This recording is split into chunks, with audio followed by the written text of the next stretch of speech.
When was the last time you took a leap of faith, trusting that everything is going to work out? Do you crave growth, or are you merely content with the status quo? If you want more out of your life, out of your career, and out of your relationships, you are in the right place. Take the leap and discover how to create a life by design rather than living it by default. Real success starts with you. Now here's your host, Colleen Biggs. Hello, listeners, and welcome back to another episode of Take the Leap podcast. I'm your host, Colleen Biggs, and I can't believe we're already on episode 29 since we've started this new podcast. You know, we've done Lead Up for Women, Speak Up to Lead Up for over 168 episodes, and now we have Take the Leap, and we're talking with guests every single week, multiple guests per week sometimes, about how they've taken the leap in their lives, the things that they've done. And I know that Lil's got a lot to share today. We just got done doing a podcast about profit first and how to keep more money in your business. And today we're going to be jumping in with Lil Barcaski on how to expand your influence through publishing. This is another way to get your story out there, another way to get your marketing out there. And you guys heard me talk about Profit First and free books that they were giving away. They gave away free books. The number one thing that we were talking about on that podcast was the book and getting the book, because the book is a manual on how you implement Profit First. So publishing is so important. So it's so fitting that we're going to be talking to Lil today about that. But before we get to our show today, I want to thank our sponsor, Hey Taxi. Hey Taxi empowers and educates female entrepreneurs who are growing their businesses online. Hey Taxi's empowered CEO membership is for you if you're a female entrepreneur who is ready and fully committed to taking action to run a successful, profitable business and ready to scale quickly. You need a strategic support from experienced business peers who can partner to develop action plans and provide access to focused business training and go-to tools covering all the areas of running a business online, including finance, taxes, sales, marketing, mindset, etc. And you get direct access to vetted business CPAs, live interactive trainings, on-the-go business resources. So take the Empowered CEO survey today to identify the gaps and gold stars in your current business strategy and structure. And you're going to go to www.surveymonkey.com/r/Swiss cheese survey. And that link is there for you at your fingertips for the podcast, as well as here on Facebook. You can click that link and go visit and take that Swiss cheese survey. You're going to learn a lot about yourself if you are an empowered CEO or not. So I highly suggest you go and do that. Okay, so let's get back to Miss Lil Barcaski. I know that she has had an interesting past, but she has been a self-starting entrepreneur for her entire 30-plus year career. In the past, she's been a successful restaurateur and a professional actor, musician. And for the last 15 years, Lil has been the CEO and project manager of a publishing and marketing firm based out of the Tampa Bay area, and a much sought after ghostwriter and consultant. She has ghostwritten dozens of books in the business, memoir, and even fiction genres. She's an author, a playwright, a blogger, a coach, and a consultant. Lil, welcome to the show. Thanks for having me. You know, I don't know if a lot of people know this, but they might say, what's ghostwriting? I don't even know what that is. I'm going to let you explain that, because when I found out what a ghostwriter was, it kind of blew my whole thought on book writing, because I thought all the authors that wrote books sat down and wrote every single word in their book. And I thought to myself, how could I ever write a book? These are amazing, that the grammar that they use, the way they say a sentence or build to a story. What is ghostwriting, Lil? Well, the first thing is it's not necessarily about writing about ghosts. So, although I make the joke that I wrote a young adult series that did really well called The Rose Diary, which actually was about ghosts. But ghostwriting is simple. Most people can't write. That's not their thing. Or even if they write, they don't write at the level that a ghostwriter writes or a professional writer writes. And moreover, they don't have the time. So I like to say, don't mow your own lawn. I'll mow it for you. And in this case, the lawn is writing your book. So you probably have all the ideas in your head, your subject matter, you're passionate about what you do, but writing it down in a sequential, perfectly crafted way may not be your forte, where it is mine. So the other thing people ask me all the time is, don't you get upset when you write a book and your name isn't on it, someone else's? And I often say, not when I go to the bank. So you have to pay me to do that. And I get paid quite well, obviously, to do it. And our company, fortunately, also publishes for people. We're a hybrid publisher, which means that we put together the publishing packages when you ghostwrite, if you want us to be your publisher as well. So. Oh, nice. Okay. So now we know what ghostwriting is. So I kind of picture it like if you're designing a house, right? Or you're designing your new, backyard and nothing's there. And you have this vision in your head of what you want it to look like. And then when you lay it all out and they show you the plans and you're going through the process and you're telling them why you want it a certain way and the feel you want it to have in the backyard. And then when it's finished, you're like, this is better than I ever could imagine. That's how I feel that a ghostwriter is, because they make it with their craft, like you said, of how to write it. They make it 10 times better. So even if you were to write the book or have a bunch of, manuscripts already written or ideas of things that you have, they can take that and turn it around into a #1 bestseller that people are going to want to read. And I guess we should face it, Lil, as much as we don't want to. We're not good at everything, right? I'm not good at installing a backyard. I'm good at the vision of how I want the backyard to feel when my family's in it, but installing everything and getting it to look exactly the way that I had intended, I don't know how to do the actual process through that. So what you're talking about could be the difference of a book that you write and nobody buys. Maybe you do a campaign to kick it off and you have a couple hundred people buy your book.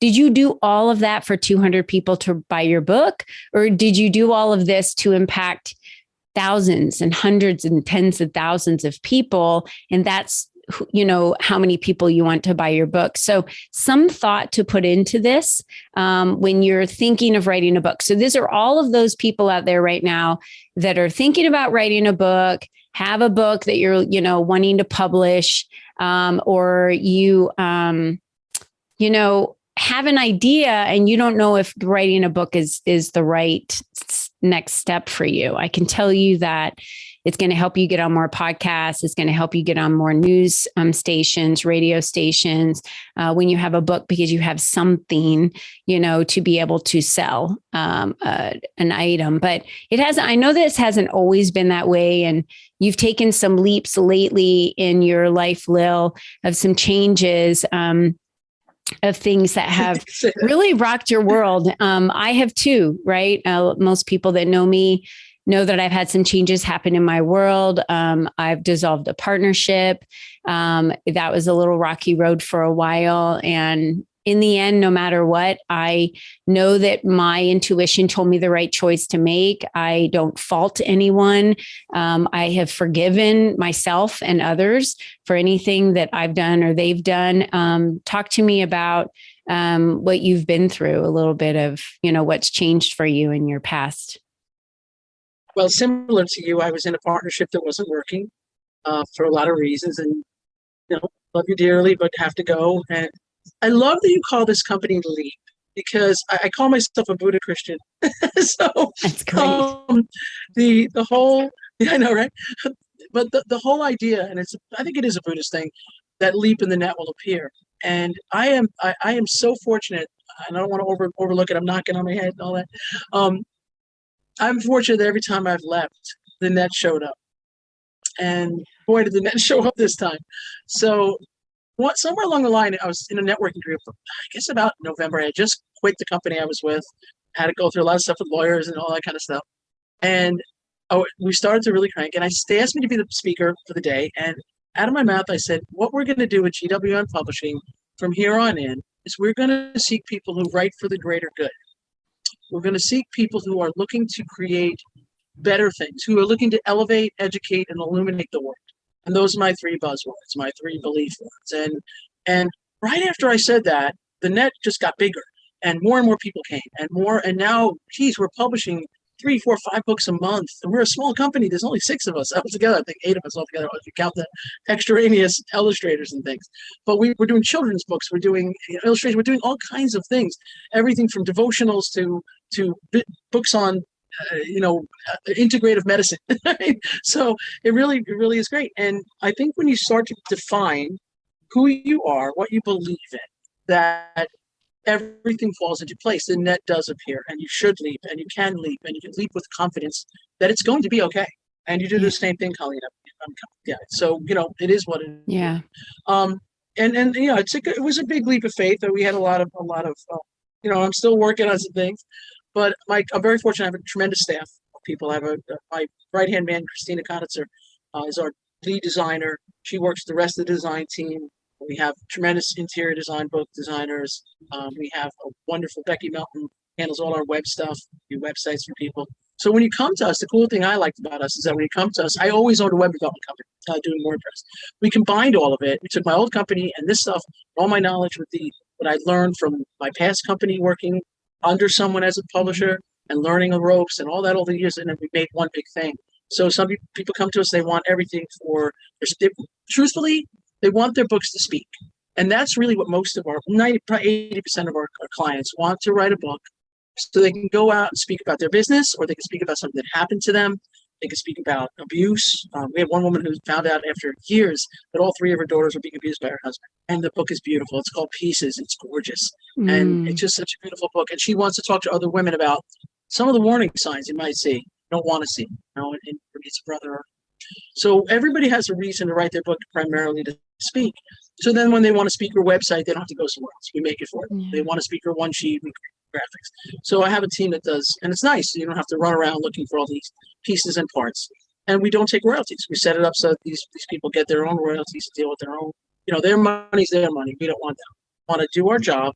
Like you say, there's a lot of things I'm incapable of. I always make a joke about people say, you do so many things, you're capable, you're a drummer, you're always say, what don't you do? And I always say, plumbing. I can't do plumbing. I have no idea. I'm going to call a plumber every time, and my mom always said there are people for that. I hire people who do their thing, and that's their job, and they should. That's how the economy works. Like, why are you mowing your lawn when the guy mowing your lawn makes less for the month than you make by the hour?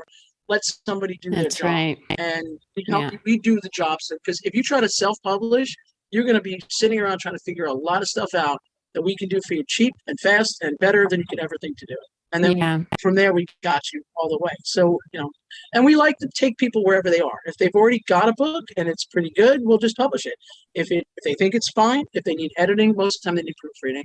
Sometimes people have a whole bunch of stuff, like you said, blogs, orders from a podcast. Put this and make a book out of it. Do that. Wherever you are, we start where you are, and we go from there. Even if it's just, I have a thought in my head and I want to write a book about it. Yeah. Lil, you said something that kind of really shook me. And I heard something yesterday. I don't remember if it was a video that popped up in my feed. Nothing happens by accident. And I really feel that angels speak to us mostly through technology. And that's how we get a lot of our messages. And the message that came up yesterday, this is a very strong message for you and I. The most dangerous you will ever be is when you realize you can do it on your own. And I want everyone to let that land. The most dangerous you will ever be is when you realize you can do it on your own. And most of the time, I would say 89% to 95% of the time, we get in partnerships because somewhere in our unconscious mind, we believe deep down that we can't do it by ourselves. So we partner with someone else because that makes it a little bit easier for us to have someone else with responsibility. And we're not out there, building this business by ourselves. And I'm not saying you're not doing it with a network of people or community around you, but I'm talking the actual business with your name on it. In fact, my husband and myself don't even have each other's names on our businesses. And as we've been talking about, wealth building and properties and so many other things that we have going on in our life, we've talked about, okay, well, what would happen if something happened to you? What would happen to your business? Who would run the business? What would you want me to do with the business? These are things that, I think we need to talk about. But I remember saying to my husband, you will be my only partner from this point forward. He's not a partner on my business, but he'll be my only partner because I have realized now that I can do it on my own. And that's when we become dangerous. And I'm glad that you said that, because women that are speaking up, men that are speaking up, someone that is sharing, a concept like profit first, about how to take profit out of your business, how to pay yourself as an entrepreneur, because you would never accept a job tomorrow, Lil, that said, hey, we're going to give you zero benefits and $0 and you're going to work 60 hours a week. Do you want that job? You'd be like, no. Who would take that job? I don't know. 50% of the entrepreneurs out there take that job, and they wear it proudly like a badge, and it shouldn't be that way. So it takes someone who's figured it out to teach other people how to do it. It takes that mom who, with shame and regret and pain and everything, for her to heal through this book writing, for her to warn other people, for her to share her story that becomes a manuscript for other people. It becomes saving lives. It becomes impactful. It changes the world. So for those of you that are thinking, I don't have anything to say, I had a lady once tell me, I don't think I could be on your podcast because I don't really have a story. And I said, oh, hun, we all have a story. And it changed her life. That one moment where I said, we all have a story, and I really want you to come on the podcast. Trust me, I'll help guide you through the process. A year later, she was standing on stage in front of 1,000 people speaking. It just takes that one time. We have a great book we're working on right now called Wake Her Up, and it's Marcella Hill, I think. So she's going to be great. But she didn't think she had a story to tell. And when she started going out, she makes mittens out of old people's woolen coats. She took over the family business, and it's a very small shop. And so you send an old woolen sweater or whatever, and she turns them into mittens. And from that, she created such an amazing set of stories about reconsidering your life and repurposing things and getting away, and she's gone through, and all these little vignettes. And it's going to be a fantastic book. And she did some stuff on Instagram and gained like 50,000 followers. She has like 70,000 Instagram legit followers, people following her that are dying for the book. And she's been paid to speak already, and everybody wants her to speak. So we'll be putting her website together and all the things she needs to go out. And you don't know. And from that, all she does is make mittens. I mean, like, seriously, like, you think, okay, what does a woman to make mittens have to talk about? The story, I was almost crying reading one of the stories. I mean, I was really tearing up about this guy who had an old sweater, and she took and repurposed it and made mittens, and his wife bought a pair of the mittens for him. It was beautiful. I mean, just amazing stuff. And everybody that we work with has some sort of stories. My story's pretty crazy. I mean, so someday I'll write it all down. It's been pretty nuts, but it's been fun, and it's all been an adventure, and I hope to continue to be an adventure. But even whether you have a crazy, unbelievable life like I've had, or you have one job and one husband and one life, whatever, you still have things that happen to you. You've got things to talk about, and in your business, if you want to just talk about your business, but tell stories. Don't tell me your sales techniques and how I do this and I sell more.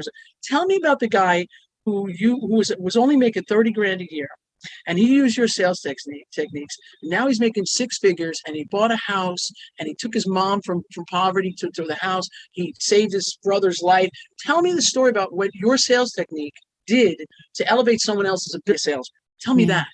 When we put those stories together, real estate agents have plenty of stories, all kinds of crazy things that happen to them. Tell the stories, and then they're going to ask you to speak at the realtor convention or the mortgage convention or the plumbing convention, whatever it might be. But you got to tell your stories, and you have them. You have tons of them. You just don't even know you have them. And that's what we do. We figure it out. We ask all the right questions to tell you stories. So not everybody has a crazy or extraordinary life, but you all have an interesting life, and you've all done something with your career, your family, your life that has changed your life and others.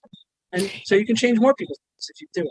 Right. And it's not about us. I always say, take the spotlight off you. It's not about you. It's about the impact that you've made on other people. It's about the lives that you've changed. And it takes someone like a professional like you, Lil, to be able to ask the right questions for us to really understand that it's even relevant, right? Something that seems irrelevant to us that we wouldn't think would be part of a book. And you would say, oh, no, I need to know this information and that information and tell me more about this. Now let's dive into more about this.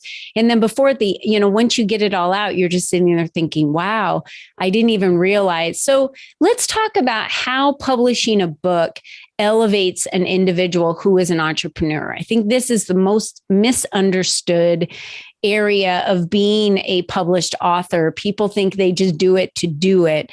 How does it separate them from the rest of the pack of entrepreneurs? Why would this female, Marcella, that you just talked about, who creates mittens, what is the reason for her writing a book? How does that separate her?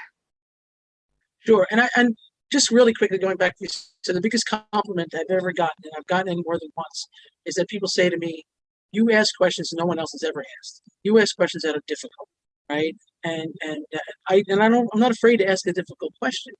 The way you elevate your business, and again, I think it goes back to my dad was a college prof. There he said, "Publish or perish," right? And he had to publish. He was a published author of How to Mifflin. But I think the truth is that when you want to speak, and there are people who argue with me and say you don't need a book to speak. You don't need a book to speak. However, it legitimizes you as an entrepreneur that you have taken the time to write 30, 40, 50,000 words about your subject, stories that have impacted other people about your subject. When you stand on stage and are able to hold that book in your hand, or when the speech is over and you can sit at your table and sign the book, you become more famous, you become more elevated, you become someone to speak about. It also gives people more of a reason to hire you to speak. Oh, I heard you on a podcast talking about your book, Wake Her Up, or Pieces, or whatever it might be. It was published by, that's wonderful. You're a published author. Even the compilation books, we have people who are we do compilation books. We do a program that no one else does. If anyone wants to produce one, talk to me. Nobody does it the way we do it. It's really good. No, they don't. And I know your process. It's really unique. It's really unique process, and it's like, it's bulletproof. But I have people. One woman, Monica Wanner, she lives in Canada. She does book signings. She's in a series of books, right? She's in both of them, in the book series. She takes both books. She goes to coffee shops and buys a cup of coffee for you if you buy her book. She's at libraries. She does speaking engagements and book signings every week in Canada. And she gets a discount on the books from the producer, so she doesn't pay a lot. So she can sell the books, make some money, which is cool. That's not really her goal. Her goal is people to know about her. She's a coach, especially if you're a coach. If you're a coach, you want to have a book. We also do a lot of workbooks. People do a book where I'm putting one out. I'll plug it tight. That we look for my book. It's coming out pretty soon on entrepreneurship, on basics. Like, I've never done this before. How the hell do I start? Right. And it's 6 modules. And at the end of every one, there are questions and exercises. That's an easy book to put together, 15, 20,000 words. And now people have to come to you because they want to hear you, and you can say to them, fill this out, answer all the questions, and come to me as a coach, and we can talk about how you experienced all these things and what your answers were, and did you try the exercises? Those are the kinds of things you could do that will give you more clients. They'll come to be a personal client. And so personal client could be $5,000 a month. I mean, it's not small change. So a book like that could get you all the clients you need by getting them excited, or getting groups together to work on it. We have a divorce coach who does that. She wrote a terrific book on divorce, and now she teaches women in groups how to talk about finances and what do we do about the kids and all the questions in the book. And again, 20,000 words at most. Lots of questions, lots of exercises, lots of charts, and how do I do this and how do I do that. It really gives you something. It gives you a springboard to go from.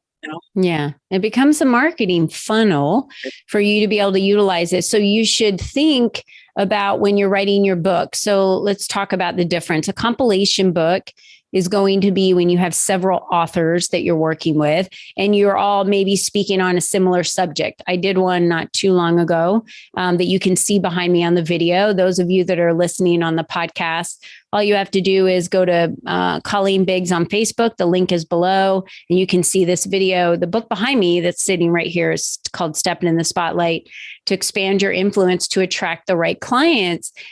Everything that I focus my business building on has to do with putting yourself out in the spotlight, has to do with showing up everywhere, has to do with being authentic about your brand, being yourself, whether you're on stage, whether you're doing that influence through Instagram or LinkedIn or through videos. And so I gathered 11 experts in all these different areas for how we expand our influence to attract the right clients, because you can reel in clients. You can go fishing all day long. I want to attract the right ones. I want to attract the ones that are like, she's the one I want to work with, right? I like her attitude. I like her no BS. This is the stuff I usually hear. I love her energy. And she's the one I want to work with, right? She's built all these businesses. She's going to help me build mine. I want to work with her. When I've chosen all of my coaches, I've known right away when I met them. And because they spoke and because they had a book that I read, I knew right away that I wanted to work with them because of the values, who they were, everything about them. So, a compilation book is putting a bunch of people together on a similar subject or subjects for you to do that. And that's something that you can profit off of. It's also something that you're pooling money together with a bunch of people to be able to produce the book. So it's a great way for all of you to become authors and help leverage each other at a very small cost. And then there's you being an author on your own, which is going out and writing your own book. And many women usually start compilation that I know, I started compilation until 2021. And then or 2020, this year is when I've considered, hey, maybe I should think about writing my own book. And then it's like, but am I there? I keep thinking to myself, I think there's more to my story. And I'm wondering if I should write the book now or if I should wait. So what if someone out there is thinking that, Lil? They've done compilation books. They love them. They've been in them and they've contributed to them and they've done one of their own. So their name's on the book and then they've contributed as an author to the books. And now they're thinking, maybe it's time for me to write one on my own and have that book. What would that look like? For me moving forward, should I do it? Or if I feel like I still need more experience, I feel like I need to do more. I'm not quite there yet. Right. Well, compilation books are a great springboard. But if you've already got a book, a compilation book's a good idea too, because then you've got a book, you can promote that book too. You can promote the book you've written already, right? Okay. So write all the time. Get into, there's nothing you're going to spend $500, $1,000, $2,000 on ad in a magazine that's going to last like a book is. Even if you spend $2,000 to write a chapter in a compilation book, what are you looking at? A full page ad in a magazine that winds up in a birdcage someplace? Yeah. Books don't get thrown away. Books get handed over. Books get passed around. Even if it's sitting at a garage sale, that book is going to be in someone's hands. People feel bad when they throw a book away. They don't. So books are forever. And you're writing with a bunch of people. You've got all these other people. If everybody had 2,000 or 3,000 followers, even just a small amount, and you got 10 people, you got 20,000, 30,000, 50,000, 100,000 followers. You've yet to do not one compilation book that did not go Amazon bestseller. You've made hundreds of Amazon bestsellers, and you can say I'm an Amazon bestseller. It's a true story, right? So all those things are good. But if you get to the point where you think, well, what do I want to do? You could start with your chapter and expand on it. You could do a small book. You could do a book that's 60 pages. And it doesn't have to be an enormous book. Larry Winget does the little books. He does he's have hundreds of, I don't know, he's got dozens and dozens of $5 books. They're this big, right? But every time he has an idea, he writes another book. Well, now he's a multi-published author, right? And retiring, I think he's retiring. But still, you look at all that and you say, well, that was a hell of a career. He spoke on every TV show. He did everything just from writing tiny little books, selling for $5, $6. Okay, whatever. But you'll know when you're ready. And if you're not ready, that's okay. You'll be ready. But don't hold, and especially women, listen to me, women, okay? Don't hold yourself back. the statistics are true that if this job description and there's 10 items, a woman will not apply for that job unless she has all 10 items. All 10 listings. But men will go like, I got about half of that, 60%, and they'll apply. And I'm going to ask for more money. Yeah, they'll get it, which really sucks. They'll get it too, right? But it's the same principle, right? Yeah. Well, I'm 40% there, I'm 50% there. Maybe I should have. You don't need to be 100% on anything. Mm-hmm. You don't. If you think you're 60, 70%, we'll take you the rest of the way. That's our job. We'll pull it out of you.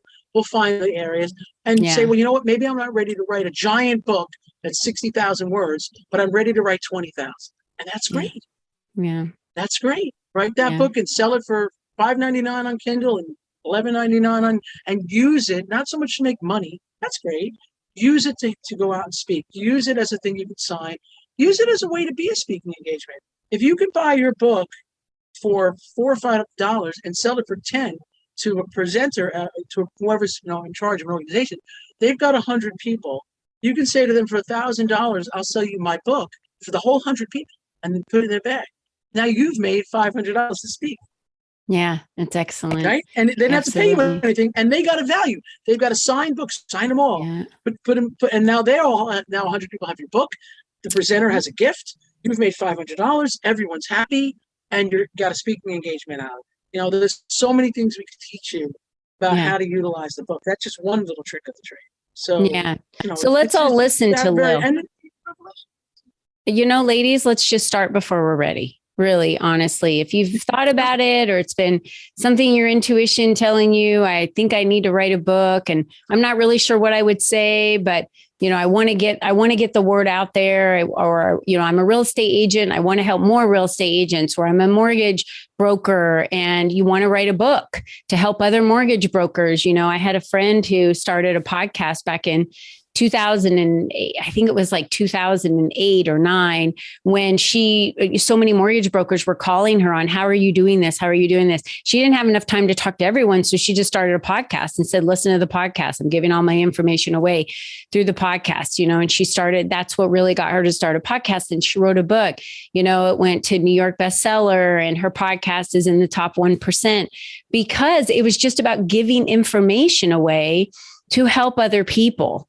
And she couldn't do it one by one. So her mass podcast, her mass book was a way that she could give the information and not have to do it individually. So think on a larger level of how, if you really want to make an impact, this is the best way to do it. So Lil, tell us, what is the best way for people to connect with you? I know you're giving away a 30-minute consultation, and we have that information already available to everyone at their fingertips here.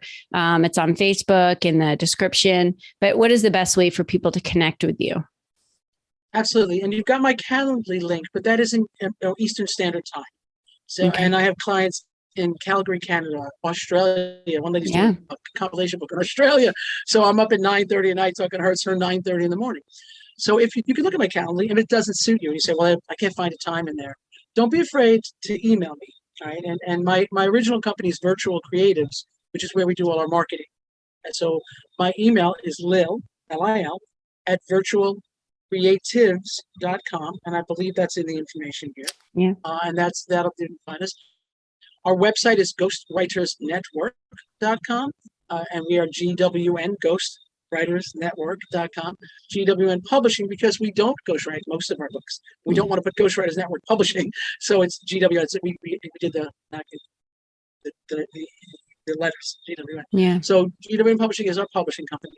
But you can email me and you can pick a time on Calendly. And if you don't see a time, don't be afraid to email me and say, Lil, I'm in California, and can I talk to you at 6 o'clock or 7 o'clock at night? And I'll be happy to talk. I work 12 hours a day. I'm building a beast. This thing is a beast, and I'm loving it. And so I don't mind. I'll talk to you at midnight. I don't sleep that much. So I sleep from like midnight to 7 in the morning. So if you don't find time, just email me. We'll figure it out, and we'll find a time to talk.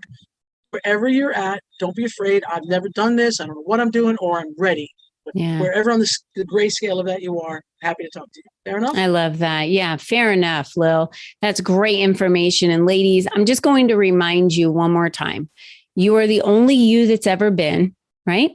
You are the only you that will ever be. You have a story. You have something to share, you have something to teach, and you have something to tell. You either are going to wait and the time will pass you by and you're going to regret never doing it because you didn't give yourself the permission. You waited for someone else to give it to you. Well, Lil and I will give you the permission today to go ahead and explore what it would look like for you to be able to write a book on your own or do a compilation book with some other, even if you don't even know how to do a compilation book or what it looks like or what a subject would be. Start the conversation. Let Lil ask you the questions that she asks so many other people to get to the answer that you're looking for. Start before you're ready. I wrote a chapter about start before you're ready in the book, Stop Waiting, Start Living by Julie Jones, because I really feel that if we don't start before we're ready and we wait, we'll never start. I wouldn't have had one child if I waited until I was ready for motherhood. I wouldn't have had one. I wouldn't have started a business. I wouldn't have done what I've done. So Lil is a genius at what she's done. She's been in this career for 30 years. And this is, the way that you want to go to expand your influence through publishing. This is the way to go. So Lil, thank you so much for being on our show today. I also forgot you can find me on LinkedIn and Facebook. Oh, good. And we have 2 compilation books if you want to be involved in. One is called Victim to Victory. So if you have a story of that nature, and one is about parenting. Jackie Finneman is, if you offer something to parents, please get a hold of me. There's spaces in both of those books if you'd like to be involved. Wonderful. And ladies, there's your opportunity right there to get involved and become an author at a very low price for you to be able to kind of tip your toe into the water of what it's like to become a published author. So Lil, thank you for joining us today. And ladies, and gentlemen, that is how you expand your influence as a publisher. So I'm wanting you to connect with her. Please click on her links and get to know Lil Barcaski. All right, everyone, have a great rest of your week. And for now, we'll see you next time. Bye-bye for now. We hope you enjoyed our show today, as our guests shared their secrets on designing their life by taking the necessary leaps to expand their influence and attract the right people and clients into their lives. To start these easy steps for yourself, be sure to visit www.colleenbiggs.net/freebies to download the 7 ways to increase your exposure today.